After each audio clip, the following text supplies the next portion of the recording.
this challenge together, and all the mentors who are in the audience and around the world for putting their time forward to be a part of this challenge. So we're really grateful to those guys. I'm really excited to share with you guys tonight a little bit about the challenge and how it's going to work, and a good chance for you to meet some of the mentors and some of the participants, and also have a look at our new prototyping space, Solder, where the participants will be able to work throughout the week. I'd like to pass over to Kathy Bunce, who is our Accelerator Program Director, to introduce a little bit about Unearth before we go into the Showdex Challenge. And we're excited to have Kathy on board, as Kathy used to be the General Manager of People, Innovation and Information at iLuca. And so we're really excited to learn from Kathy's experience and talk about that to all the startups as well. Thank you, Holly. Can I have this? Sorry. Thank you. Welcome. It's actually a privilege for me to stand here tonight. I, as Holly said, have spent 13 years in industry. My last job working for iLuca Resources as the General Manager for People, Innovation and Information. I was a client of Unearthed for nearly 2 years and got to know particularly Justin and Zane incredibly well, Mikey and then Chris, and then Holly and Eunice and Hannah over in Brisbane, and Paul wherever he is, Batman hiding, yes. And interestingly enough, Paul and I used to actually work together at Goldfields, so there's a lot of connections there. But look, the reason that I made that transition, I was very fortunate to have the portfolio of innovation from ideation to commercialisation at iLuca. And the company was going through a bit of a change, and rather than stay in one organisation and try and make that change, I felt that it was a great opportunity to step out and help the whole of the industry, and not just mining but oil and gas and energy as well. So I'm actually on a very steep learning curve at the moment. I describe it as drinking from a fire hose every day, because not only do I have to learn the rest of industry but also startup land. And I'm not wearing my startup sneakers this evening, but they are a regular part of my wardrobe now, so it's pretty exciting. So Unearthed. So thank you to Zane for giving me this opportunity to introduce Unearthed. It's pretty, thank you, Zane. Pretty exciting. But look, it is co-founded by Zane, Justin and Paul, but something that they do incredibly well is empower all of us to really be part of Unearthed and be accountable for my voice. Not that I've ever needed a microphone before. But this is really the vision of Unearthed. We do believe in entrepreneurship. It is about entrepreneurs first. It is an open innovation platform where we can really stimulate the emerging groundswell that is tech startups in particularly in WA, but also in Brisbane. So we've got a great presence over there as well, and globally, which I'll talk about in a minute. And ideally to address those global challenges of industry. We're very focused on the resources sector, and that's a really important distinction for us, because there's lots of programs out there that are really helping tech startups, but we're very narrowly focused on that sector because there is a massive opportunity. We've kind of back of the envelope worked out about $1 trillion worth of opportunity. The World Economic Forum recently issued their report, which talked about $450 billion worth just for mining. So we think now this is quite conservative. Excuse me, I'm so excited. Conservative. So why the $1 trillion is because there hasn't traditionally been a big spend in the sector on technology. So yes, there's lots of pockets of it, but what we're trying to do is get that real groundswell and make that change. And we think that startups are going to get most of this opportunity, because they are the type of vehicle that can see an opportunity and quickly iterate and fail fast, and then ultimately come up with a great prototype and a product. This is our pipeline, the innovation pathway. So traditionally where Unearthed started was around really engaging with innovators in government and industry, and then agitating the market through hackathons. I'm sure some of you would have had exposure to that. I certainly have in my time at iLuca, and now certainly as Unearthed, and I just got infected again last weekend at our Brisbane hackathon. who Origin was our partner. It was just terrific number of submissions, which I think was around 17 ideas for 3 challenges. And just, 54 hours of these people, innovators, just came up with some really phenomenal ideas. And then we're here to talk about the Shield X Challenge tonight, which Holly's in charge of, and this is a way to, the hackathons are very localised, so they tend to be in cities, and they are global, so we have done Perth, Brisbane, Sydney, Melbourne, Adelaide, Cape Town, Toronto, San Francisco. I was at San Francisco. So it is global, it is not just Australian focused, and we always look for density in industry and for the tech industry as well, the innovators. Then what we do is we take the best of those, and we are pushing them through what we're calling the accelerator, the Unedited accelerator. So prototype to product in 6 months, commercialise global products to ultimately solve problems for industry. It's a big challenge, but we're up for it. And I'm not sure if they're in the audience tonight, but we have our celebrity inaugural accelerator, Newton Labs, if you're here, put your hand up. No. So they did, we sort of trialled the prototype on them between 15 and 16. And now this year we are launching, which I think, I've just talked about that. We are launching our accelerator. The first one will be hosted in Brisbane, a cohort up to 10 teams with seed funding, $70,000 per team, and then ultimately building out great businesses to sell back product into those industry. So some of our success stories: 2,000 innovators, over 50 challenges, and 170 prototypes. So these are some of the images of all the events around the world. And it's just, if you haven't been to a hackathon, I strongly encourage you to go to one. We've got the Perth Hackathon coming out, which Holly might mention as well tonight, 19th and 21st of May. If you haven't been to one, go to one. The energy rush is a buzz. This is the accelerator program, which I've just talked about. Prototype to product in 6 months. It's mentor driven, absolutely critical. I've never run a startup. It's not about me teaching people how to run a startup. It's about getting people that have got that experience to come in and support those team members, as well as industry mentors to help those startups engage with industry as well. We've got the amazing space of the precinct in Brisbane, and applications are now open. If you are aware of any great tech startups that have products that will serve the industry, resource sector, please let me know. And now I'll hand back to Holly. Thank you. Oh, you can clap.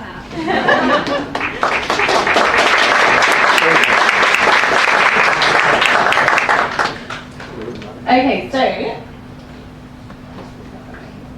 so now we're going to have a few keynotes from some of our partners around who are involved in the Shield X Challenge. But kicking that off, we're very lucky today to have a message from the Honourable Arthur Synodinos, Federal Minister for Industry, Innovation and Science, who's going to introduce the challenge to us.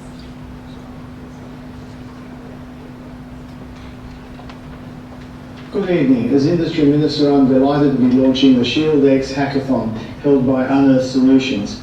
Unearth is recognised for creating opportunities for entrepreneurs and helping to improve the efficiency and competitiveness of the global resources sector. I'd like to begin by acknowledging the directors and staff of Unearth Solutions for their work in bringing this event together, as well as the representatives from BHP Billiton, Caterpillar, Barrick Gold Corporation and Core Innovation Hub. Through the Turnbull Government's METS Growth Centre, METS Ignited, $611,000 has been provided to Unearth Solutions to improve engagement with METS companies in early stage innovation activities. 50% of that funding is provided by the government and the other half through industry co-contribution. This is a great partnership between industry and government. We all have skin in the game.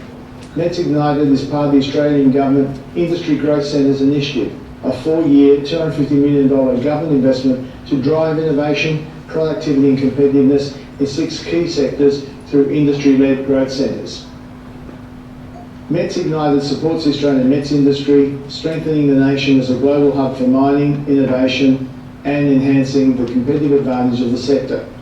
This ShieldX Hackathon is a week-long international online hardware challenge to develop an industry-wide safe stop personal safety device for autonomous systems at mine sites.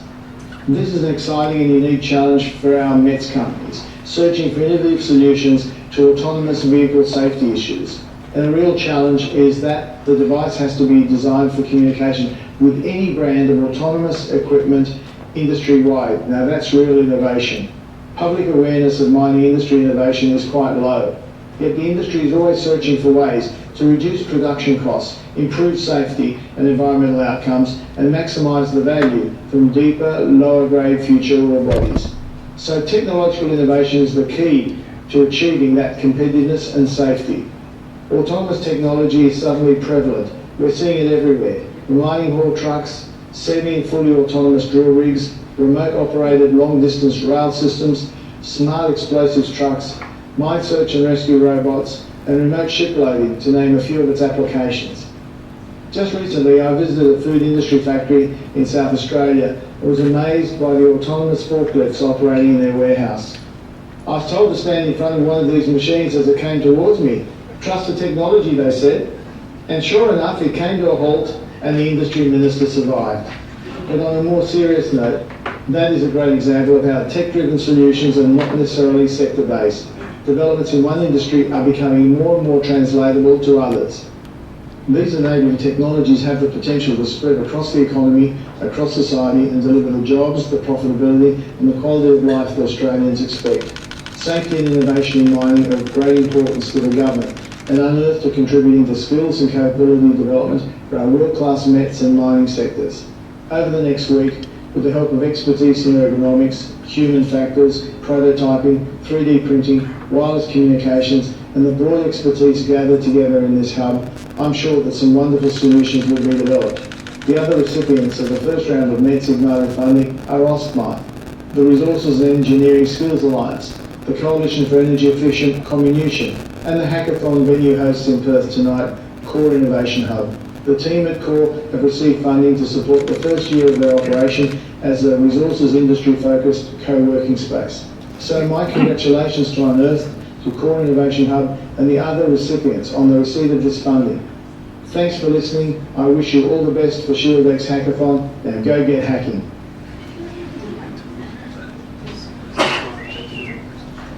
Thanks very much to the Minister for that message. So, back to the ShieldX challenge, and to reiterate that introduction from the Minister, what the challenge actually is. The challenge is to develop an industry-wide safe stop PPE device for autonomous mining equipment. So it's key that it's autonomous mining equipment that can communicate, and this is the other key, that can communicate with any brand of equipment, so it's not vendor specific. So how are we going to do that? We're saying develop an industry-wide device. It's not just about designing one piece of equipment. So how are we going to do that? We've got this week coming up now to generate global ideas, and that's why we're doing this online and around the world.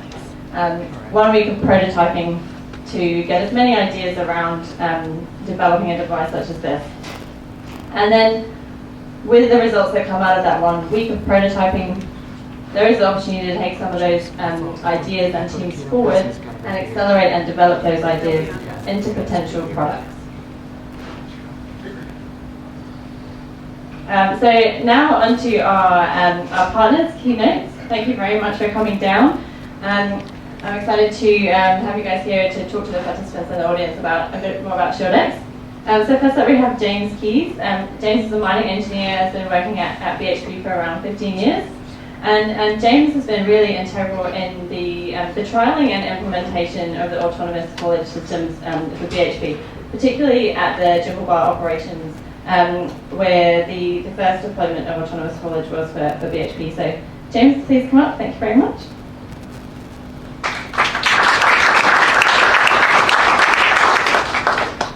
Thanks, Holly. One of BHP Billiton's visions is to have fully integrated, highly automated operations. And it's not easy to imagine that in the not too distant future we could have operations where we have autonomous haul trucks, all the autonomous supporting gear like drills, diggers, dozers, graders, water trucks, light vehicles, all working very close in close proximity on a mine site, and all feeding a highly automated processing plant. In this type of highly automated environment, people working in the field on the ground need to have a personal safety device they could use to stop any of those vehicles at any time if it was required. Creating that personal safety device, as Holly's mentioned, is what the ShieldX Challenge is about. So I've had a number of years of experience working with these type of devices that are in the industry at the moment. They're typically relatively large devices, relatively easy to activate. I guess you basically consider them like a big red stop device. Now, the challenges with that can be, obviously, if it's quite big and it's a personal safety device, you know, where do I carry it? Where do I put it? And being easy to activate is a great thing at the time when I want to activate it, but if I do it accidentally and I'm stopping the operation, not only can that be a productivity impact, but that can be fairly embarrassing for people, so it drives certain behaviours when you're using those devices. What a typical day in the life of an operator who's got one of these devices on site would look like is you get to work in the morning, you get all of your PPE, your safety glasses, your gloves and the like, and you get your personal autonomous safety device. You get to your vehicle and you kind of think about where you're going to put it. If I put it in my pocket, I might set it off when I put my seatbelt on, so maybe I don't do that. Maybe I think I'll put it on the dash of the car, but in some mining environments on 45 degrees days, electronic equipment doesn't necessarily do that well in that sort of environment. So maybe I put it on the seat next to me. And I'm driving around, I see an autonomous vehicle doing something, maybe I think that looks a bit suspect, I want to use my safety stop device. The first thing I'm going to do is try and remember where I put it. So I'm doing these ones. I look on the dash, it's not there. I look on the seat next to me, I'm sure I put it there. But it turns out as I turn the corner in one of the areas driving around mine, it slid off, it's down somewhere on the floor. And now my opportunity to intervene and actually do something about that event has passed. You know, how long do you have when you've got a safety event about to happen? A few seconds maybe to intervene and do something.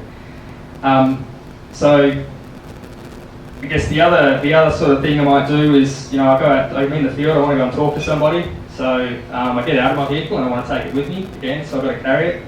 Do I want to stand there holding this thing? Maybe, maybe not.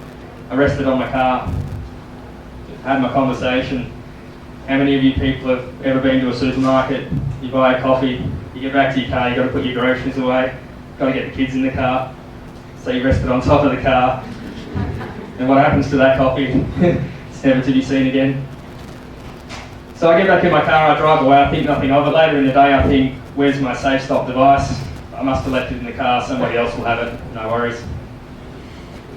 Time goes by, a couple of weeks later and the safe stop device gets activated. We go through the normal process of checking who set it off, is everybody okay? Everyone's like, no, I haven't done it, don't know what's going on, the operation's stopped. Turns out it was that one I lost a couple of weeks ago, somewhere on the floor, buried. One of the mining vehicles somewhere in the mine has run over this device and now it's shut down the whole mine. I can't ignore it, I can't turn it off, I can't find it. Small mistakes like that become very big in a very short space of time when you're talking about a mining operation, 40, 50 odd trucks driving around, where you want them to be driving around. In the end, we did a basic triangulation, worked out it must have been relatively in some sort of area around here, got a grader over there, graded the floor, crossed our fingers and hoped that it would pop up. This was 6 hours later. And fortunately it did. This beaten, abused, safe stop device, still working, still functioning, popped out of the ground and we were able to resolve that issue. I guess the point I want to highlight with these examples is that when you solve for the technology of let's have a device that stops any piece of autonomous equipment, you know, every time, don't underestimate the ergonomics. The solution will drive behaviours that may completely negate, I guess, the value of the device. If I can't get to it when I want it, what value does it add to me? And if it introduces other problems because of the ergonomics of the device, you know, that's obviously undesirable as well. So don't underestimate the seriousness and the importance of the ergonomics of this device and how people are actually going to use it in the real world.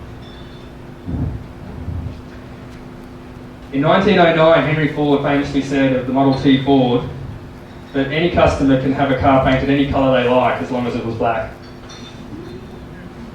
The essence of that comment still applies today in some circumstances when we think about products on the market. We all know there's products out there at the moment. Do they meet all of the requirements? Yes, no. If they don't, how open are vendors to hearing that you don't think that the product meets the requirements? Nobody likes their baby to be called ugly. If you do get the vendors to agree to it, what capacity or what business case is then for them to do something about it? Maybe there isn't. And even if they do, what's their agility or what's their ability to be able to turn around a new solution in a short space of time or whatever your required time frame is? The exciting thing about the ShieldX challenge for me is it cuts through a lot of those issues. We get motivated, innovators, fresh ideas, solving for a very specific set of requirements. So when you think about solutions that are already out there, don't get too bogged down about whether they are or aren't right. What we're really looking for is your ideas. We want the new solutions, the things we haven't thought of before. So thank you all for coming here tonight to support the ShieldX program, and good luck to all of the participants. Thank you.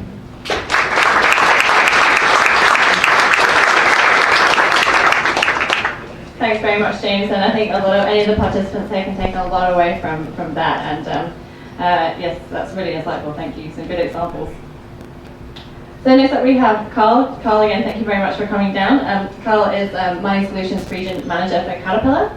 So Carl's been involved in the design and development of mining automation technologies for 30 years. He is a former professor and member of the Canadian Centre for Automation and Robotics in Mining at McGill University in Montreal. And he's also a founding member of Aquila Mining Systems. Carl's been with Caterpillar since 2004. Where he's held leadership positions in the global management of Caterpillar's mining technology systems. So welcome, Carl. Thank you very much.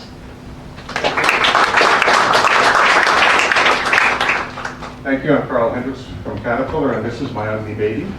I got found on the seat beside James. He dropped me. James did a great job characterizing the nature of the challenge here and what it is we want people to focus on. When we first introduced the autonomous haulage system, we understood it had to be safe first and foremost, and we have a number of layers of safety that are built into it that are designed to control where the truck can go, recognizing where it's safe, the permissions it has, how it can interact with other vehicles, manned and autonomous, what happens if someone jumps out in front of it and so forth, and it'll come to a stop. But despite all of that, there was a belief early on that with the introduction of autonomous machines that weigh as much as a fully loaded jumbo jet moving around at 60 kilometers an hour in and amongst people, that there would be a certain amount of concern, and that people wanted a fallback, something personal that they could hold on their person, and in the event they ever felt threatened, they could press a button and it would stop it. And as James said, it's very good at stopping trucks. What we want to make sure is that it doesn't stop things inadvertently. There's a lot of issues with the ergonomics of this. So, facetiously, it is not terribly elegant. It is not something that Caterpillar views that we have to own and dominate in the area of use of an A-stop. It does today operate on a proprietary signal, and that's only to assure that it's not maliciously activated by someone else at a site who's not an authorized user, that could issue a signal and cause a machine to stop. But we are in principle open to sharing the protocol and allowing a number of machines, but not only CAT autonomous equipment, any equipment that's autonomous within a mine environment, to leverage one solution. So we're very much in favor of one solution, and what we would like to see this group focus on is improving the utility of this, the ergonomics of it, the functionality. Certainly one of the challenges we have today is that if it is activated, we cannot necessarily locate it easily and deactivate it. It's a clunky device. They're often not worn by people. The cases that they're in will wear out, and they won't be on the belt when people leave them and so forth.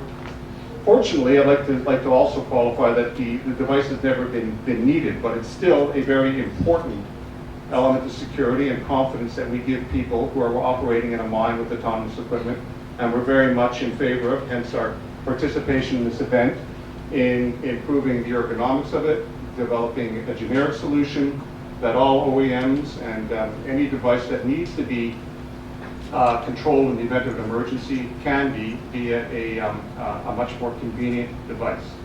So the focus should not be about, what happens on the machine once this signal is sent, things like how long is it going to take the truck to come to a stop.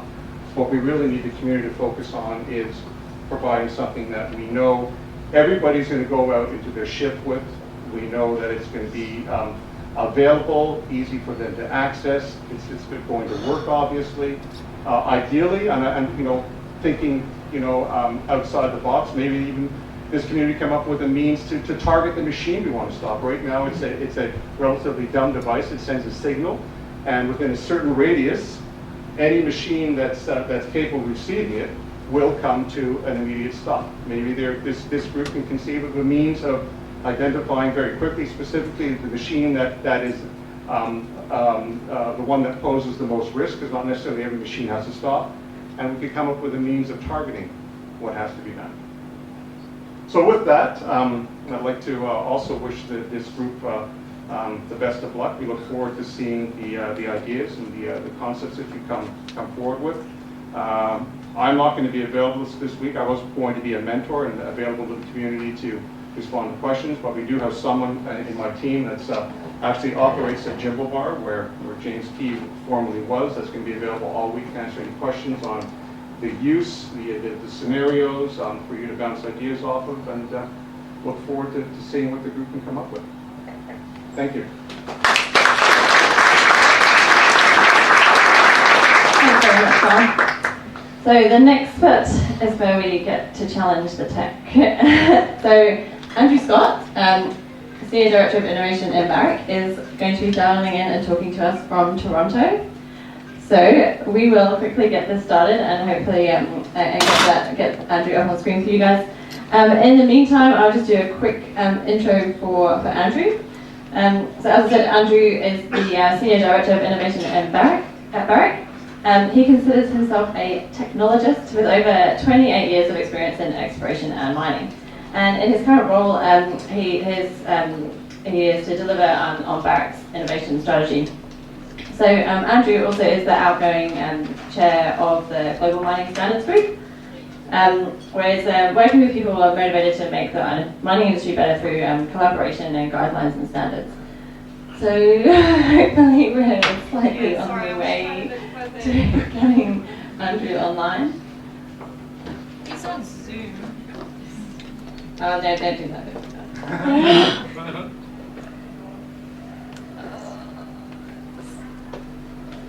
Right. We just ask him what the number is. Ollie, can I just have a quick question to the previous speakers? Sure, why not? I was just wondering if, from an ergonomics point of view, if the most obvious solution is to have a big ring, which everyone always has on them, cannot be lost, can be activated by pressing down on the button, holding it for a period of time, so it cannot be activated accidentally. If that's something that you've thought about, because that's the kind of solution that's been used for personal safety for women recently, and I've seen a few Kickstarter campaigns, so it could be maybe replicated in mine. Did you say a big ring? Yes. Okay, I think Dave can comment on this as well. There are issues about wearing jewelry in the mine, which may preclude that. Rings typically have to be taken off on the mine site, as well as bracelets and that sort of thing. Yeah, like a plastic ring that can be pressed on. Oh, a ring on the bottom. Okay, not a ring. Okay. Yes, absolutely. Yes, definitely.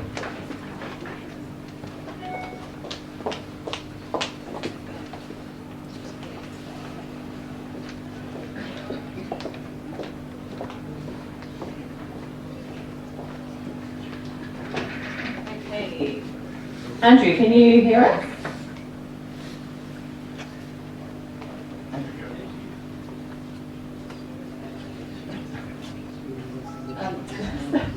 We'll get there in a minute.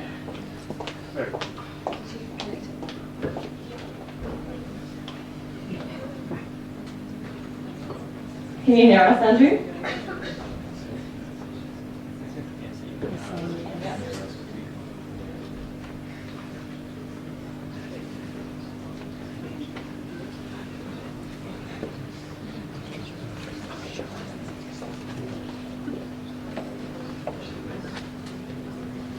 Does anyone have any other questions in the meantime? We'll make use of the time. I've got a question for John. For James? James, yes. You said, for example, those 6 hours of downtime, can you roughly estimate what the cost was for that? Good question.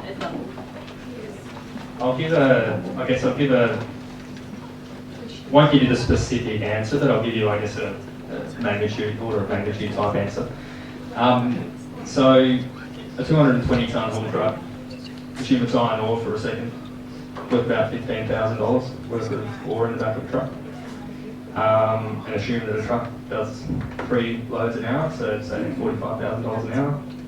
Multiply that by the number of trucks in your fleet. Could be, say, 20. And then multiply that by how many hours, the numbers get big real fast. You're talking in the millions of dollars. Yeah. In the case, I will say in the case of the example that I was using from experience was we were moving waste at the time, but I mean the principle's still there. Thanks. It sounds like getting feedback, so maybe that's what things are. Can you hear us now, Andrew?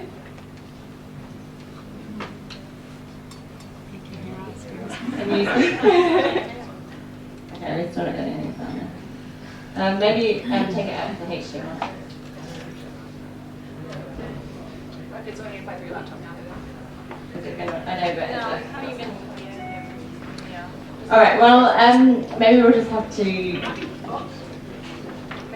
to. Sorry about this, everyone. Does anyone else have any other questions in the meantime? Thank you.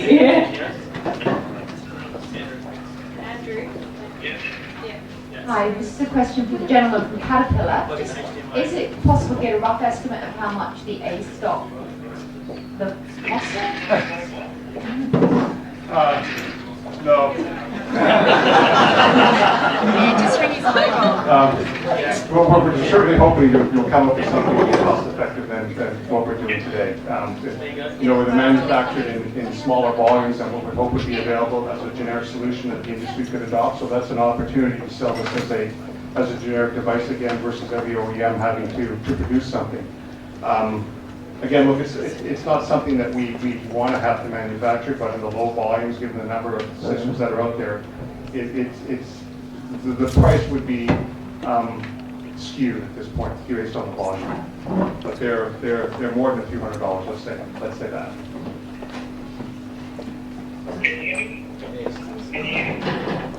Yes. Yep. Keep talking. Loudly. Hello. Can you hear me? Go, Holly, say yes. Keep talking, Andrew. Yep. Hi, Andrew. We can hear you. Yeah. Thanks. Go for it. Time to talk loudly. Why don't you use that one? No, yes, you can nod your head if you can hear me. We can hear you. At the back, can you hear it? Yeah. There we go. There's some nodding, so I say yes. Just speak loudly, Andrew. Okay, radio. I'll try and shout. Actually, I've got a little bit. Okay. Well, apologies for the not being there in person. I wish I was there. But things are quite busy like everybody. So I was not able to be there. So even though this being an online challenge, I thought that doing a WebEx keynote would probably be appropriate. But anyway, the wonders of technology has proven a difficulty. So what I wanted to just talk about briefly, and really I wanted to explain why is Barrick interested in supporting a challenge like Shield X. And as most of you in the room are aware of, the emergence and the realization of autonomous operations, autonomous equipment, the growth of robotic capabilities in the mining industry is very much here and now. And Barrick is very much part of that journey and has definitely got plans and strategies to realise these new technologies. In fact, so much so that our board has actually challenged us to have a fully autonomous mine within 3 years. So that's quite aggressive, and as a result, things like problems like what we're challenging here with Shield X need to be solved in a reasonably quick time frame. And now I want to make sure that there has been a lot of work over the years around these types of topics. So I want to make sure that you're aware that there are existing interactions, existing work that's gone on to make sure there is safe operation. And the OEMs that you just heard from Carl, and I'm sure Carl expressed the importance of safety from a Caterpillar perspective. Everybody involved has been thinking about these types of scenarios and these types of use of technology. So the importance, I think, of a challenge like this is one that is going to, I think, hopefully open up ideas. Maybe some of you from other industries can bring some new thoughts to the challenge, and so that's what we're really looking for. Now, one of the things that I wanted to also explain with our innovation strategy, one of the things that's very clear to us is that one of the things that we want to try and do is change the culture of the company. And through these types of interaction, these hackathons, these events that we engage with young innovators, is helping us change that culture. The culture of we've done it a particular way, we've mined a particular way for so long, and really challenging a new way of thinking, a new way of looking at solutions, a new way of seeking out new solutions. So one of the biggest benefits to Barrick that I see of these types of challenges is that our people engage through being mentors, thinking about the challenges themselves and bringing them forward is a way for us to help change the culture within the organisation. It's not the only thing, but it's proving to be quite an important aspect from the interactions that we've had. So I'm really looking forward to this challenge. The fact that we're running this for a week and it's an online challenge is a new concept. So I'm really looking forward to the outcomes. And I want you to really leverage the mentors that we put forward, and hopefully you'll get a lot out of them. Now, one thing to also clarify from Barrick's perspective with regards to automation, and I'd love to quote a couple of people. In fact, I'll name them because Carl's in the room. Mike Murphy is someone who's always commented to me that we've always seen dabblers in the automation space. Well, it's changing significantly now, but from a Barrick perspective, we really only have employed automation or autonomous equipment, mobile equipment, at only one of our sites. So we're still very much based in the woods when it comes to actual running of autonomous operations.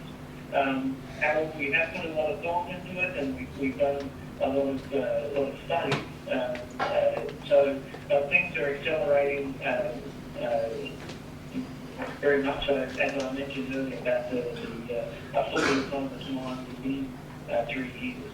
And that's both an open pit and underground. One thing that is really, I think, helped Barrick realise we need to change is the realisation that data is important, and that fundamentally cannot keep doing the same method of mining as we've always done. So that realisation has come to our full management team, and it's one that I think every company has been going through. We see these catchphrases of digital transformations, and so that's sort of creating the catalyst. And also, as we get exposure to other industries, we realise dramatically how far behind we are. But I think that with the nature of our operations, the fact that we do control we do have an ownership in what we do, we can, I think, move very quickly. And it's through exercises like these and competitions like these that do help us achieve that challenge. So I think that's all I really wanted to cover off tonight. I do again apologise for the technical difficulties and the fact that I'm not there in person, but I would love to interact with the guys there. So I want you to wish you all the best for the competition, and I look forward to seeing the results. Thanks very much, Andrew.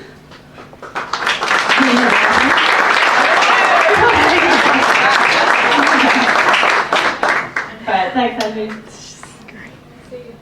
Bye.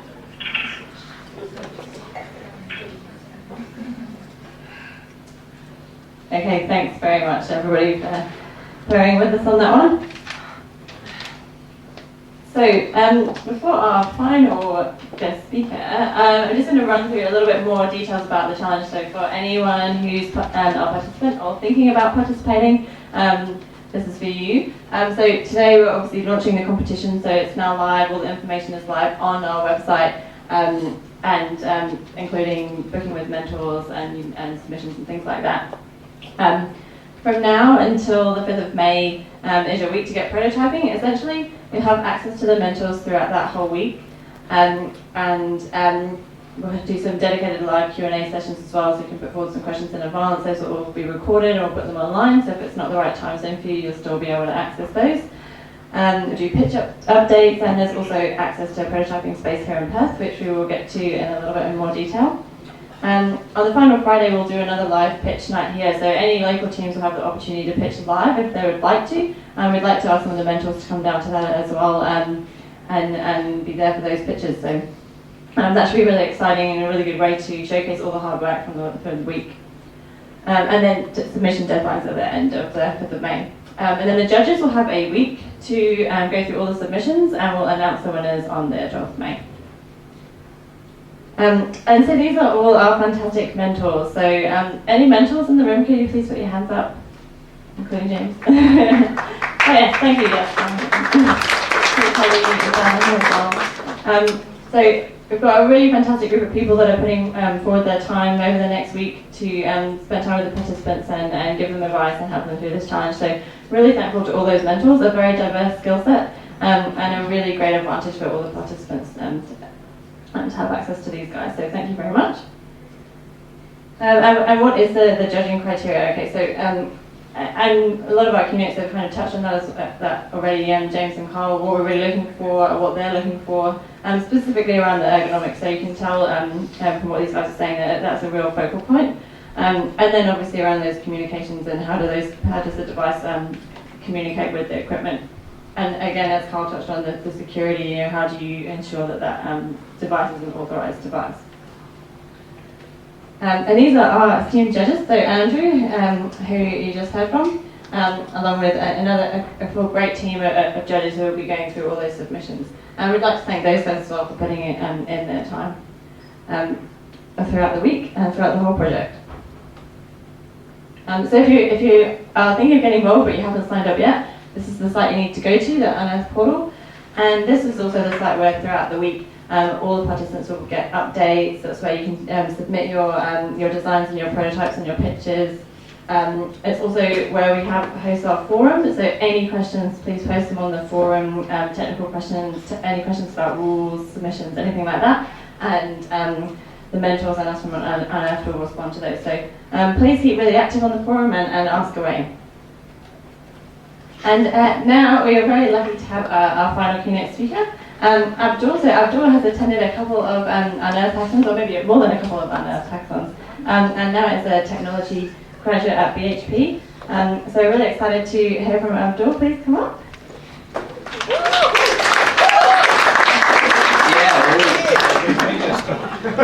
Is there another slide? Oh yes, sorry, there we go. Yeah, there we go. Hey everyone, I'm Abdul. I'm here to talk to you about the Digital Tribes Hardware Challenge that BHP Billiton will be running on June 30th. Details are on this beautiful slide. Notice the nerdy brackets. So before we wrap up this event, I thought it'd be really important to talk about me. I was in your shoes a year ago. I attended all the hackathons that Unearthed hosted in Perth in 2016.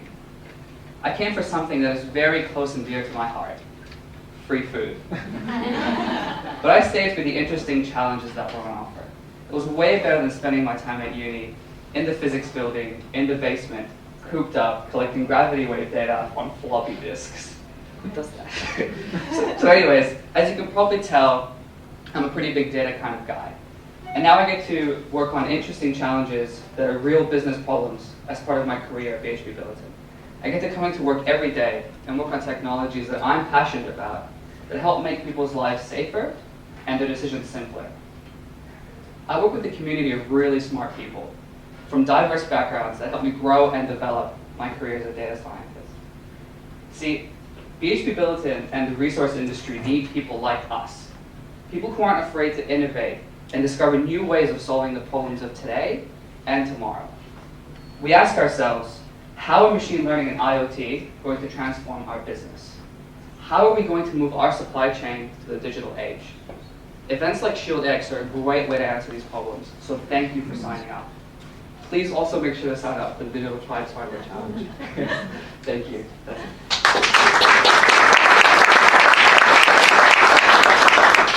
Thank you very much. Okay, couple of last things. Firstly, what else is coming up? So we did briefly mention the Perth Hackathon in May. So if anyone is thinking about getting involved with that, please come to the info session here on the 10th of May. There will be gear and it is free and there's lots of cool information. So I encourage everyone to come down and hear about that. Even if you're not a data scientist, any geologists, mining engineers, anyone like that, please come down and find out more about that. The hackathon itself runs from the 19th to the 21st of May. And then we have the Ostmine Mining Innovation Conference on the 22nd to the 24th of May. So I really encourage you all to check that out as well. Lots of really great speakers that are going to be there and really great companies showcasing their innovation in the mining sector. And last but not least, tonight is we are launching, I guess, our new, Flux's new prototyping space, Solder. So participants in ShieldX will be able to use this space throughout the week. I really encourage you to take advantage of it. It's really exciting, and I would like to introduce Carly to come and tell you a bit more about it.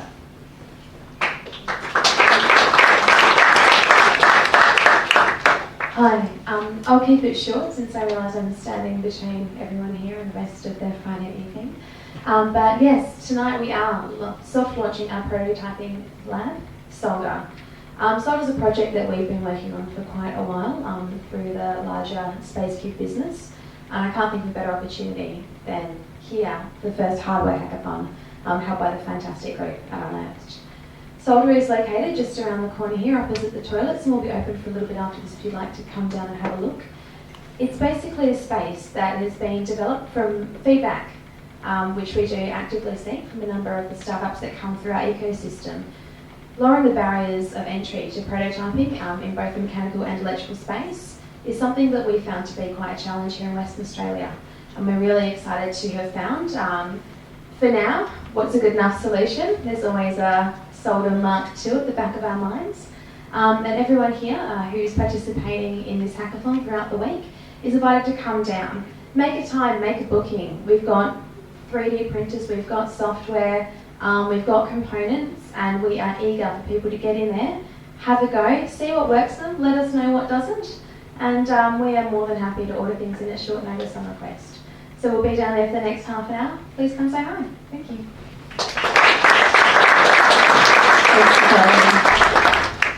Okay, so that pretty much wraps it up. Thank you all so very much for all your time this evening. Before anyone goes, I would like to just again thank the mentors and all the partners for being involved in this challenge. It really has been a great amount of work from them, so thank you very much.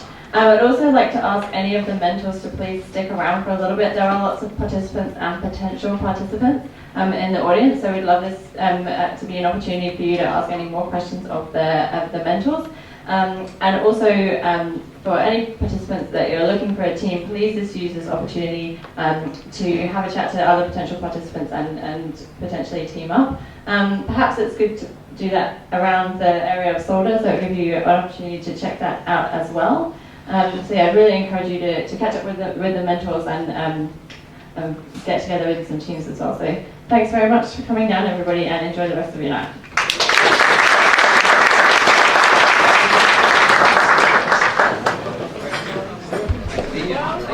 Thank you. Excellent.